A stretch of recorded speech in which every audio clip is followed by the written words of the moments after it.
Assalamualaikum warahmatullahi wabarakatuh. Baiklah, saya di sini akan mempresentasikan tentang Sunan Kalijaga.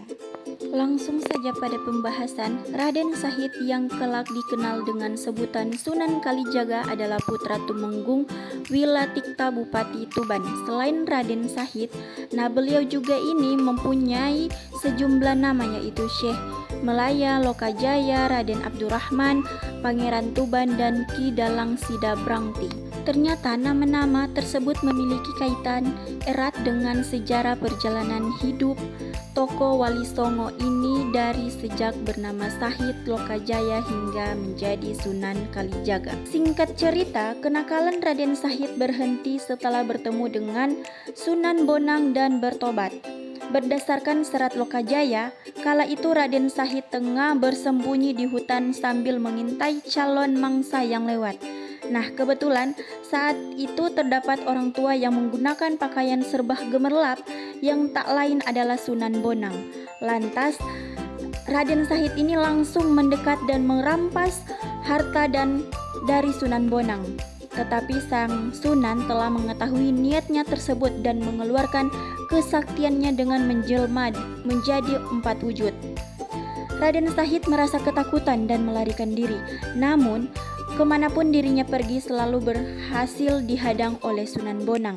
Hingga pada keadaan terpojok, Raden Sahid merasa takut dan bertaubat kepada Yang Maha Kuasa. Selanjutnya kita masuk pada topik A, yaitu pendidikan dan pengembangan ilmu beliau. Kisah awal tokoh yang kelak dikenal dengan sebutan Sunan Kalijaga ini dimulai dengan kisah mengenai masa mudanya yang diliputi kenakalan. Dengan kegiatan-kegiatan tercelah, yaitu suka berjudi, minum minuman keras, mencuri, sampai diusir oleh orang tuanya yang malu dengan kelakuan putranya. Namun, dengan diusir, dia tidak menjadi baik, malah semakin nakal dengan menjadi perampok yang membuat kerusuhan di hutan Jatisari dan membuat semua orang ketakutan. Dengan kenakalan yang tidak lazim yang berlanjut menjadi perampok yang tidak segan membunuh orang, Raden Sahid dikenal dengan sebutan Lokajaya. Namun atas dakwah Sunan Bonang yang saat dirampok mampu menunjukkan kesaktian dan mengubah buah aren menjadi emas, Raden Sahid bertobat dan berusaha keras menjadi manusia yang mulia yang bahkan akhirnya menjadi salah seorang anggota Wali Songo. Nah, kita masuk pada topik B, yaitu gerakan dakwah Sunan Kalijaga. Babad Demak menuturkan bahwa Raden Sahid putra Adipati Wilatikta mengalami dakwah di Cirebon, tepatnya di desa Kalijaga, untuk mengislamkan penduduk Indramayu dan Pamanukan.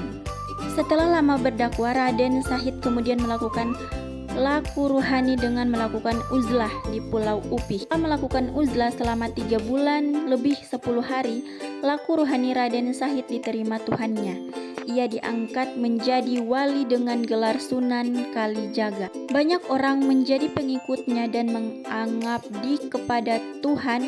Nah, baiklah kita masuk pada materi yang terakhir, yaitu peninggalan Sunan Kalijaga. Peninggalan Sunan Kalijaga antara lain itu ada seni wayang.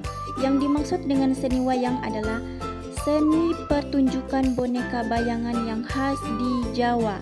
Meskipun tidak ada bukti langsung bahwa Sunan Kalijaga ini berhubungan dengan seni wayang, namun budaya wayang Jawa terkait erat dengan ajaran dan nilai-nilai keagamaan yang ditanamkan oleh Sunan Kalijaga. Yang kedua itu ada seni ukir. Seni ukir merupakan bagian penting dari seni rupa Jawa yang melibatkan pahatan pada kayu, batu, atau bahan lainnya. Meskipun tidak ada bukti konkret, namun seni ukir di Jawa memiliki pengaruh Islam yang kuat.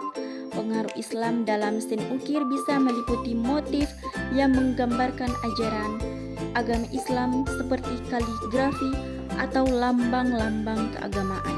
Selanjutnya kita masuk pada yang ketiga, yaitu seni gamelan. Seni gamelan adalah bentuk musik tradisional Jawa yang menggunakan ansambel instrumen perkusi seperti gong, kendang, saron, dan lain. Sunan Kalijaga tidak secara khusus dikaitkan dengan pengembangan seni gamelan. Namun, musik gamelan Jawa memiliki sejarah panjang di Jawa dan agama Islam yang diajarkan oleh Sunan Kalijaga mungkin memberikan pengaruh dalam perkembangan musik ini. Dan yang keempat ada seni suara. Seni suara dalam konteks Jawa mengacu pada seni vokal dan pembacaan syair-syair atau tembang. Sunan Kalijaga dikenal sebagai pencipta tembang Jawa yang mengandung pesan keagamaan dan nasihat moral. Tembang-tembang Jawa yang diciptakan olehnya masih populer dan diwariskan secara turun-temurun. Dan yang terakhir adalah baju takwa. Baju takwa atau disebut juga baju bodo adalah busana tradisional Jawa yang longgar dan nyaman dipakai. Baju takwa tidak secara langsung berhubungan dengan Sunan Kalijaga. Namun, dalam budaya Jawa, baju takwa sering diidentifikasi sebagai pakaian yang melambangkan kesederhanaan dan kesalehan spiritual yang diajarkan oleh Sunan Kalijaga. Mungkin itu dulu yang dapat saya sampaikan. Kurang dan lebihnya